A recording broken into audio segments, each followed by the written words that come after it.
Olá você, telespectadora. Olá você, telespectador da TV Cultura. A partir de agora você acompanha a Opinião Litoral, edição desta quinta-feira, 28 de março. Quinta-feira é o dia da bancada feminina. Ela começa pela metade, com a presença da especialista em gestão Lara Matos. Daqui a pouco a gente tem aqui também a jornalista Thaís Margarido. Lara, tem uma notícia que é muito bizarra, mas que de várias maneiras assim tem se repetido. O presidente da Argentina, Javier Milei, ele chamou o presidente da Colômbia, Gustavo Petro, de terrorista e assassino. Ele não tem nada a ver com a Colômbia elegeu esse presidente, ele deveria respeitar a vontade do eleitor colombiano. Mas ele vive desse tipo de expediente. Ele chamou o Papa Francisco de imbecil durante a campanha eleitoral do ano passado na Argentina, depois foi lá no Vaticano, pediu desculpa, disse que o Papa era o argentino mais importante de todos os tempos, levou doce de leite para o Papa, bolacha. Aqui no Brasil a gente tem visto esse tipo de coisa também. O ex-presidente Jair Bolsonaro falou que a mulher do presidente da França, a primeira-dama, era feia, uma coisa bizarra, né?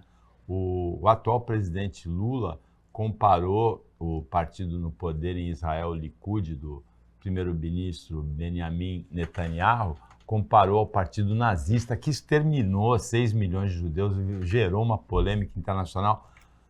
Qual será o limite para esse tipo de coisa, hein? A comunicação atual, ela faz com que as pessoas busquem essa repercussão rasa, rápida e sem nenhum limite, não é? Boa tarde. Boa tarde a todos. Boa tarde, Paulo.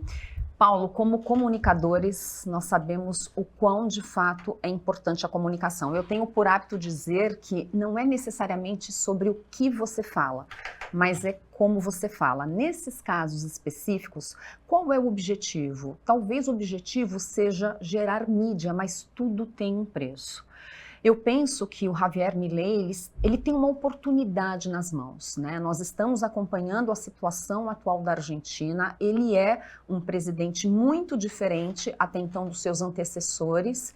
E se ele tiver cabeça, se ele tiver estratégia, jogo político correto, eu acredito que a Argentina se beneficiará muito sobre as novas propostas que ele tem para trazer. Mas para que esse tipo de discurso? Porque ele já trouxe uma imagem arranhada em relação ao Papa, que é uma figura, independentemente da ideologia política, da religião que ele siga, o Papa é uma pessoa que merece o respeito, porque é uma pessoa que, de alguma forma, tem grande representatividade mundial.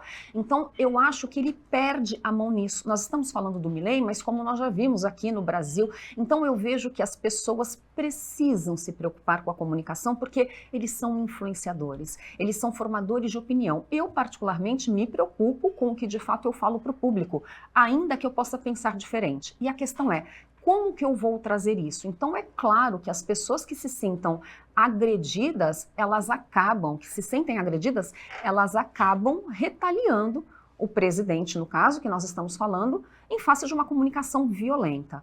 Comunicação violenta gera reação. Então, a ideia é, qual é o propósito dessa comunicação? Aonde ele quer chegar com esse tipo de palavreado? Isso não é jogo político, isso não é política para mim. Isso é uma manifestação barata. E eu quero entender o que de fato ele quer atrair com isso. A única consequência positiva é você reforçar o apoio de pessoas que têm também esse pensamento extremista, mas que são o quê? 10% das pessoas, 15% das pessoas pensam dessa maneira estúpida, né, com que ele se referiu ao presidente da Colômbia. A consequência foi bastante grave. A Colômbia expulsou os diplomatas argentinos, um mico, um constrangimento, né, para os diplomatas argentinos expulsos da Colômbia. No caso do ex-presidente Jair Bolsonaro, os bolsonaristas se queixam de perseguição, né? Que ele sofre uma perseguição nesse 1 ano e 3 meses depois que saiu do poder.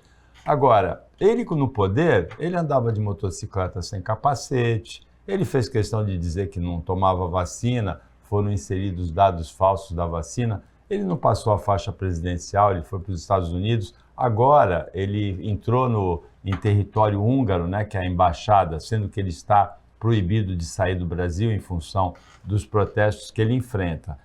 Uma consequência, a perseguição, pode ser até que seja perseguição, embora em todos esses casos ele mereça mesmo ser investigado e ser processado. Agora, se a gente lembrar, puxar, ele chamou o ministro Alexandre de Moraes, ele insultou, dizendo que ele era um canalha. Ele, no poder, ele chamou de canalha o ministro. E será que ele esperava flores depois que ele saísse? O que ele colhe agora, o ministro mandou para a Procuradoria-Geral da República um pedido de parecer sobre essa infração que o Bolsonaro cometeu.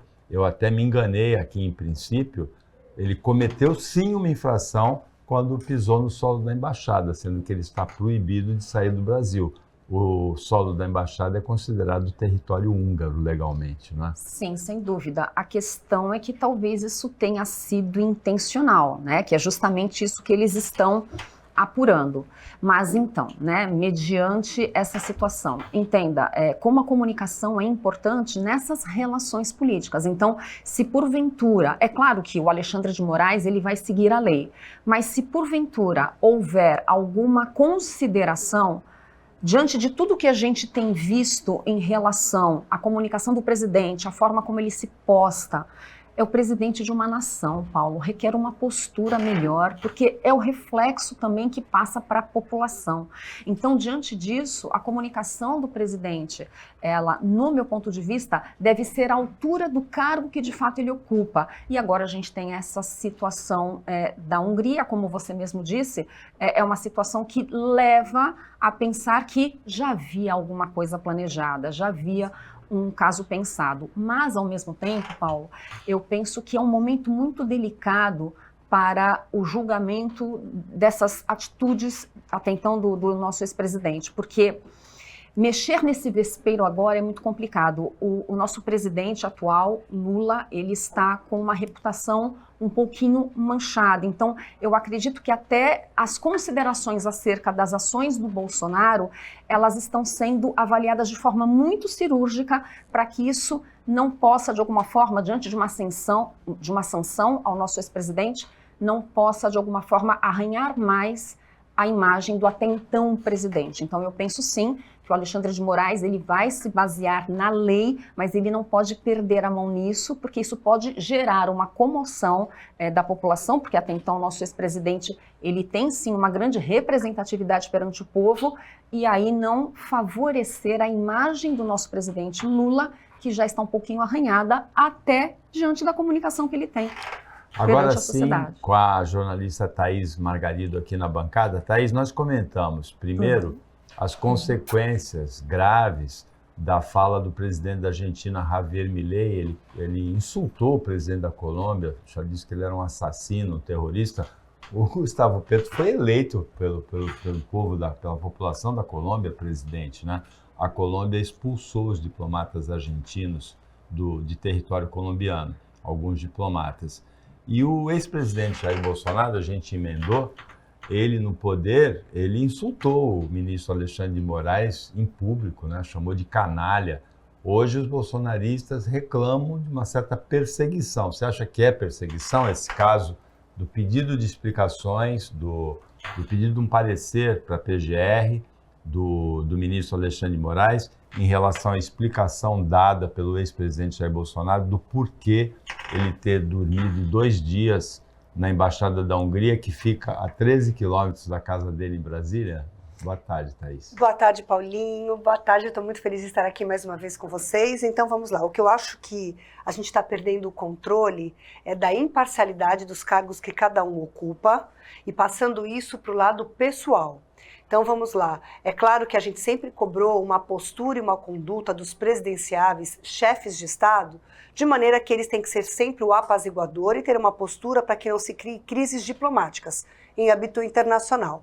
Na nossa questão nacional do ex-presidente Jair Messias Bolsonaro em relação ao ministro Alexandre de Moraes, virou algo, dependendo da conduta que hoje o ministro que permanece no cargo e já o ex-presidente não adotar, vai deixar cada vez mais claro que passou da parcialidade, da imparcialidade para a parcialidade, até porque quem hoje está com a caneta é ele. Então passa a ser algo pessoal. É claro que, na época, houve também o posicionamento do Alexandre de Moraes em relação à fala que saiu da boca de um chefe de Estado. Então, que tenha ficado por ali. Então, vamos aguardar, sentados na arquibancada, qual será a postura e a conduta do ministro. Porque aí fica nítido. O que a gente perdeu, Paulinho, eu não sei quem está em casa nos acompanhando se vai concordar ou não, é de que nós estamos cada vez mais deixando de entender, quando se ocupa um cargo público, de que há uma responsabilidade jurídica para a parcialidade do CPF da pessoa. Não estou aqui fazendo em defesa do ex-presidente. Claro que nós, enquanto eleitores, enquanto brasileiros, e a própria imprensa, Paulinho, cobrava dele uma postura e conduta, a qual também começamos a questionar do atual presidente quando começou a falar o que pensava. Então a gente sempre esperou que os chefes de estados parem e pensem antes de falar, porque eles representam uma nação. Então, assim, eu acho que hoje cobrar explicações, tudo bem, a gente sabe que de tudo que o Bolsonaro fez enquanto era presidente da República, hoje todas as falas, assinaturas, comportamentos, deslocamentos serão questionados pelo atual governo. A gente ainda continua vivendo uma rivalidade política antagônica de ideologias do que a administração de um país. A gente questionou a última vez que eu estive aqui, Paulinho, em relação à parte jurídica. E olha que eu não sou nem bacharel em direito, mas como uma cidadã comum, a gente começa a questionar até onde realmente a lei existe e ela é justa. Por isso que a gente vê às vezes um desequilíbrio. Será que realmente a balança da justiça, que é o símbolo do direito, está equilibrado? Hoje o que a gente vê, não. O que a gente percebe é que tem muita veracidade aquele ditado que diz que para ser respeitado, precisa respeitar antes. Perfeito. Então, Milei fala do presidente da Colômbia e os diplomatas argentinos são enxotados da Colômbia. Uma coisa, ele não respeitou, a diplomacia argentina não foi respeitada. O ex-presidente Jair Bolsonaro chamou de canalha o ministro, num palanque, o ministro Alexandre de Moraes. Hoje ele é desrespeitado também, provavelmente desrespeitado por muita gente, né? Para você ser respeitado, o requisito básico é respeitar. É um adágio, né? Um ditado antigo: respeito é via de mão dupla. O Opinião volta depois do intervalo, fica com a gente que é bem rapidinho.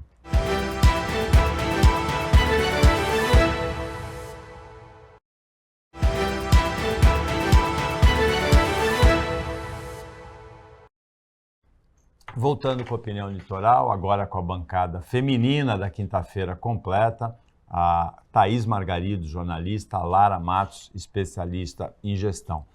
A Operação Escudo no ano passado começou a partir de um incidente de muita violência, a primeira morte de um policial da Rota em ação desde 2000, aconteceu em julho do ano passado em Guarujá. Houve a Operação Escudo com 28 mortes, não resolveu porque houve outra morte de policial da Rota no início desse ano em Santos, e agora a Operação Verão, que não tem mais o nome de Operação Escudo, esse nome foi abandonado, Thaís, chega a 54 mortes, sendo que tem o apoio de uma boa parte da população, porque a situação de insegurança é generalizada mesmo e não tem nenhum sentido a gente aceitar que um policial que está a serviço da população possa ser alvo de bandidos, mas também com acusações, inclusive por parte do auditor das polícias civis do Estado, de excessos da Polícia Militar, que o secretário de Segurança, Guilherme Derrite, e o governador não reconhecem. Paulinho, básico, segurança.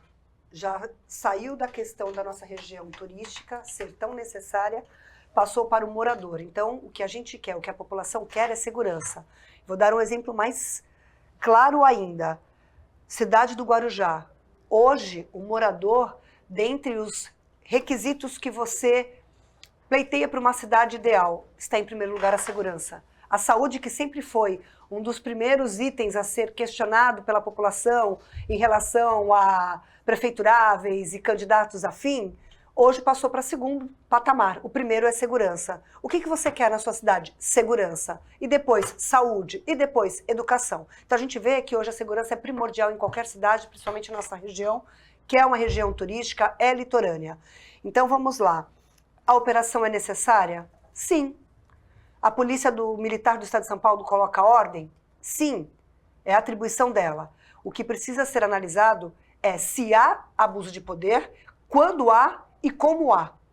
Se nós tivermos um monitoramento das ações, eu imagino que o Serviço de Inteligência da Polícia Militar do Estado de São Paulo consegue, dentro da corporação, identificar aquele policial que está fora do controle, que abusa do poder que ele tem, que aborda um cidadão trabalhador de maneira abrupta, muitas vezes exagerada, ou se realmente quando ele vai para uma linha de confronto, uma área de instabilidade, ele precisa ser um pouco mais truculento ou não.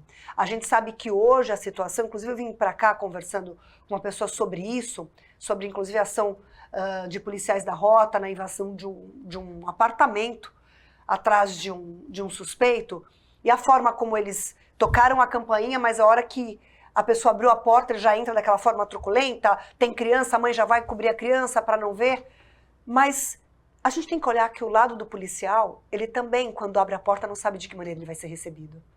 E a gente precisa destacar que atrás de cada policial também há uma mulher e filhos. E ele sai todo dia da casa dele para ir defender. Ou o marido e filhos, né? Porque tem policial mulher também, inclusive uma delas foi alvo de um covarde atentado em Santos. Aqui em Santos, né? No Canal 2.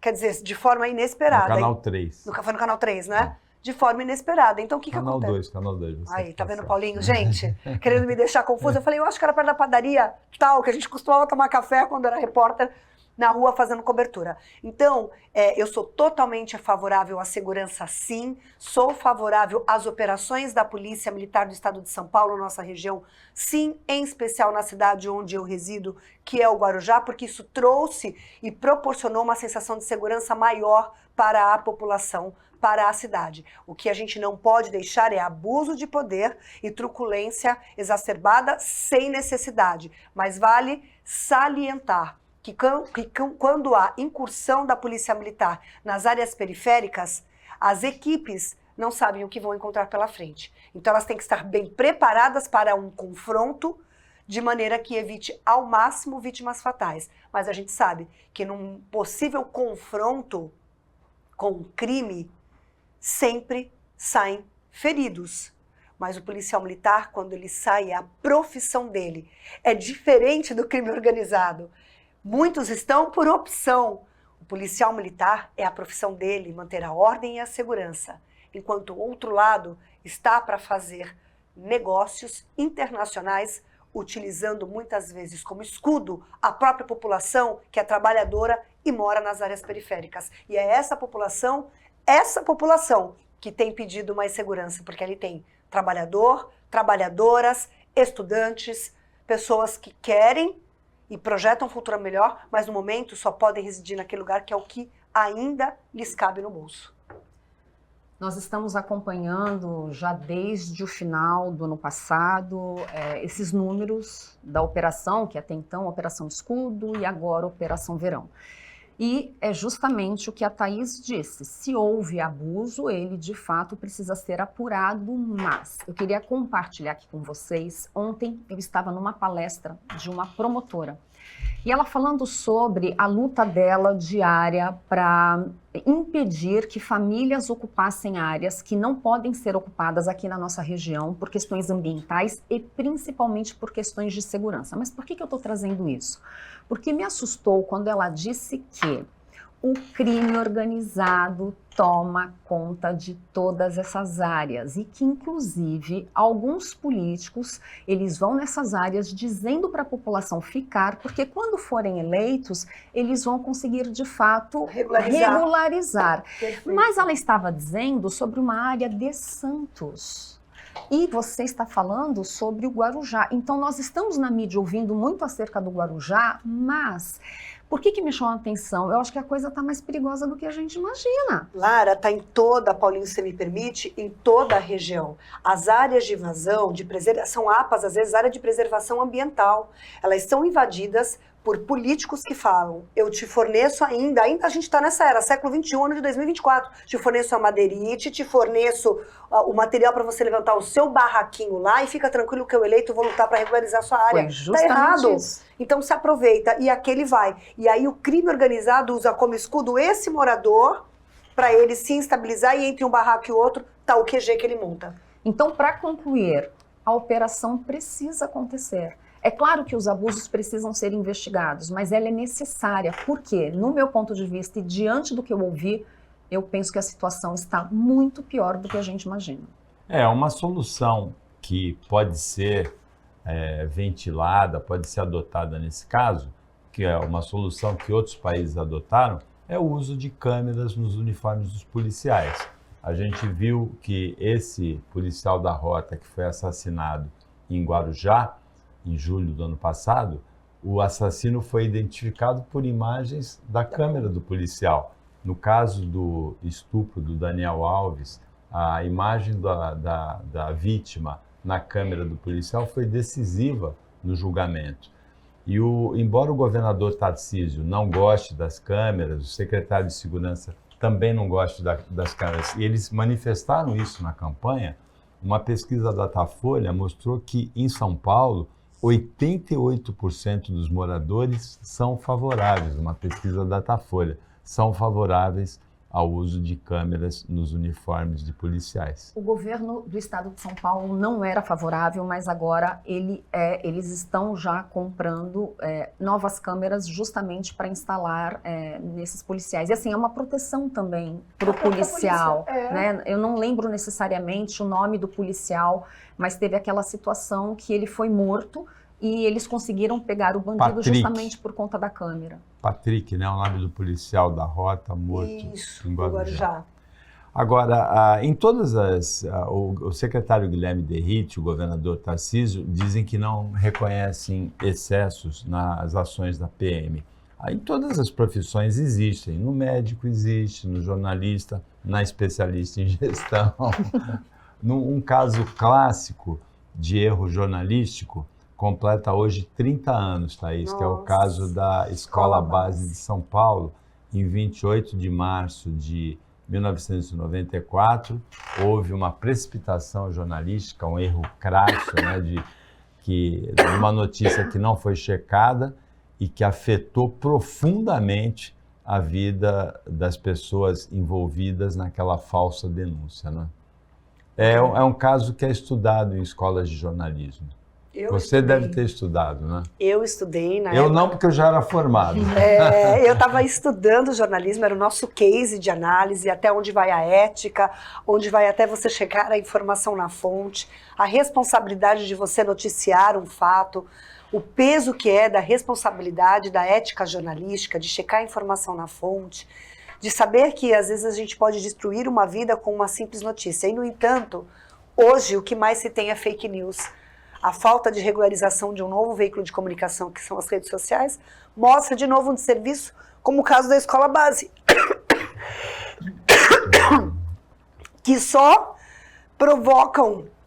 Hoje, essa questão da Escola Base, ela foi um erro jornalístico.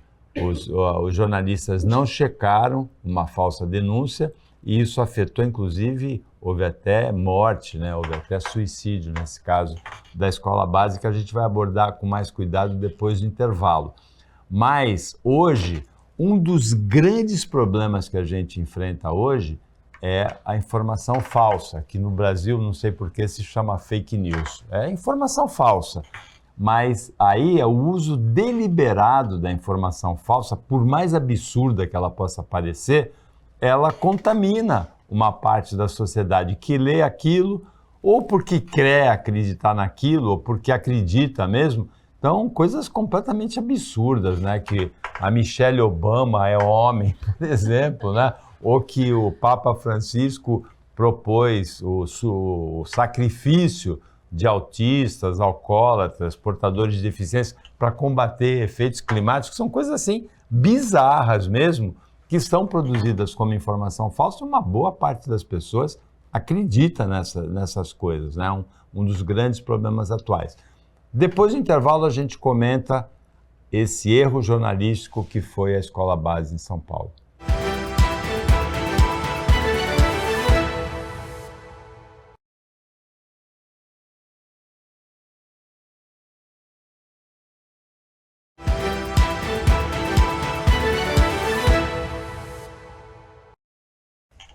Voltando com a opinião litoral desta quinta-feira, dia da bancada feminina, hoje a Lara Matos, especialista em gestão, e a Thaís Margarido, jornalista, que vai comentar com você o caso do erro jornalístico, um dos mais graves da história brasileira, que foi o caso da Escola Base em São Paulo, em 1994, no bairro da Aclimação. O dono da escola e a dona foram acusados por algumas mães de abusos sexuais contra alunos de 4 anos. A acusação era inverídica e a Rede Globo de televisão e o jornal Estado de São Paulo foram condenados mais tarde a pagar indenizações que de maneira nenhuma conseguiram reparar o mal que tinha sido causado por esse erro jornalístico, Thaís. Paulinho, eu lembro que na época eu estudava jornalismo e a gente buscava acompanhar, entender o que houve, né? E como eu falei um pouquinho antes do intervalo, que engraçado, foi um caso que marcou a história do jornalismo no país, foi algo irreparável, mas hoje a gente vive uma onda de fake news, que nada mais é do que você repassar uma informação sem checar a fonte, sem saber se realmente ela é verdade ou não é. Na época, eu lembro que a gente debatia muito isso em sala de aula, até porque dentro da faculdade de jornalismo a gente tem aula de ética, temos aula de direito, inclusive para que os jornalistas não sejam processados por informar algo, caluniar, difamar, né, causar injúria. E na época, a gente discutia a maneira com que o repórter publicou a matéria, relatou, levou a matéria, sem ouvir o outro lado. Mas ele tinha se baseado na quantidade de fatos e de relatos de pais que passavam o que as crianças tinham comentado, e era de uma maneira muito parecida o relato de pelo menos 7 pais, se eu não me engano. Depois mais 3 se encorajaram e diziam não acreditar, mas que as crianças tinham apresentado os mesmos sintomas, relatado as mesmas formas com que elas eram abordadas e recebidas, não sei se você lembra disso, Paulinho, como elas eram recebidas quando chegavam na escola, porque era uma escola tão familiar e conceituada que os donos faziam questão de receber, às vezes, os alunos na entrada, né? Junto com os pais. Então ele se baseou nesse relato, numa quantidade de depoimentos, mas ele sequer se permitiu checar a informação, chegar aos donos, recebi uma denúncia, isso procede, quem que recebe as crianças, de que maneira elas são tratadas dentro da sala de aula, é um inspetor que recebe, qual é o compromisso que vocês têm ao receber, vocês participam da aula, e não houve essa troca de informação. Então, assim, algo gravíssimo, uma família inteira foi destruída, a gente não está nem falando da questão patrimonial, mas da família, que resultou, inclusive, no suicídio do proprietário da escola, porque ele não acreditou da tamanha repercussão que ganhou o caso de forma injusta. Anos depois, bem lembrado pela Lara, aqui no bastidor, no intervalo, o jornalista depois se retratou em público. Quer dizer, mas uma vida se foi. Sim. Ele é oriental, né? Era oriental, Isso, o dono da escola? Era. Imagine, então, a honra, né? É o que você falou. Teve perda patrimonial, mas a perda da honra. De fato, é algo muito triste. O dono da escola, ele era oriental, Shimada, né, o sobrenome. Ele morreu de câncer, na verdade, em 2014. Ele teve um infarto do miocárdio no mesmo ano do escândalo, 94. A mulher morreu de câncer e ele morreu depois de infarto, o dono. A mulher dele era a diretora da escola. A professora nunca mais conseguiu dar aula, foi hostilizada em muitos lugares. Todos eles passaram por problemas financeiros graves que acabaram acarretando a morte. Né? Sim, isso não se recupera, né? Reputação é difícil. Então fica aí uma lição, né, para as pessoas que de alguma forma alimentam as fake news, né, que é um nome tão usual hoje em dia. Na realidade, como você disse, Thaís, foi um erro, talvez até por uma ansiedade de furo de reportagem, né? Como o Paulo diz, sempre existem abusos na profissão, não sei necessariamente se foi o caso, mas se o assim foi, justamente para poder de alguma forma estar à frente da notícia e aí diante disso teve todo o desdobramento. Hoje a fake news, além de você propagar algo que não necessariamente você sabe a procedência, também existem muitas notícias inventadas, né? E naquele caso, salvo engano, não foi necessariamente uma invenção de uma notícia, mas foi uma falta de apuração que fez com que eles entendessem que tivesse acontecido aquilo e, enfim, a devastação que houve tanto para o negócio, para a escola, para a família, para as crianças que de alguma forma também foram expostas e as consequências que nós vimos. E lembrando, salvo engano, é o Valmir Salaro, que é o repórter da Globo. A Globo fez inclusive um documentário acerca dessa história, mas é muito triste, muito triste.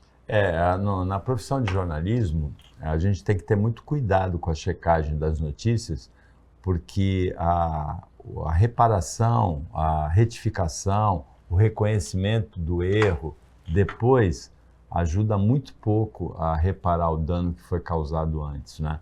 Agora, Thaís, em Santos a prefeitura começa a usar drones de alta definição para combater focos do mosquito Aedes aegypti. A dengue preocupa no país todo, né? Estamos vivendo uma epidemia de dengue, né? Há estados ainda que os números são alarmantes e aí já começa aquele problema básico de falta de leito nos hospitais. E ainda que a gente não entrou no período pandêmico da dengue hemorrágica, que é o caso mais grave da doença. Então, na verdade, os drones ajudam muito porque ainda há imóveis com piscina, com lugares que estão fechados, que o proprietário não reside. Isso acontece muito nas cidades que são litorâneas, né? Santos ainda é uma cidade que a maior parte da população reside na cidade. Isso é muito mais comum e esse tipo de trabalho ajuda muito, que são os drones, nas cidades mais litorâneas, como Litoral Sul, Mongaguá, Itanhaém, que são muitas casas de veraneio. Guarujá também tem muito. Então, o drone, o equipamento é essencial para ajudar a identificar imóveis que podem conter grandes focos, como piscinas, jacuzzis, que são pouco trabalhadas, as casas estão abandonadas, aquelas que não têm caseiro, e passa a causar risco para todo o bairro, para os vizinhos, porque ela se torna um grande foco da doença, né, da proliferação do mosquito que provoca a doença. Então, acho que é essencial uma medida muito assertiva e que deveria ser adotada pelas outras cidades. Não sei o valor do custo, mas deve ser um custo baixo, contratar mão de obra para operar o equipamento e fazer esse monitoramento em todas as cidades do litoral, principalmente as de veraneio.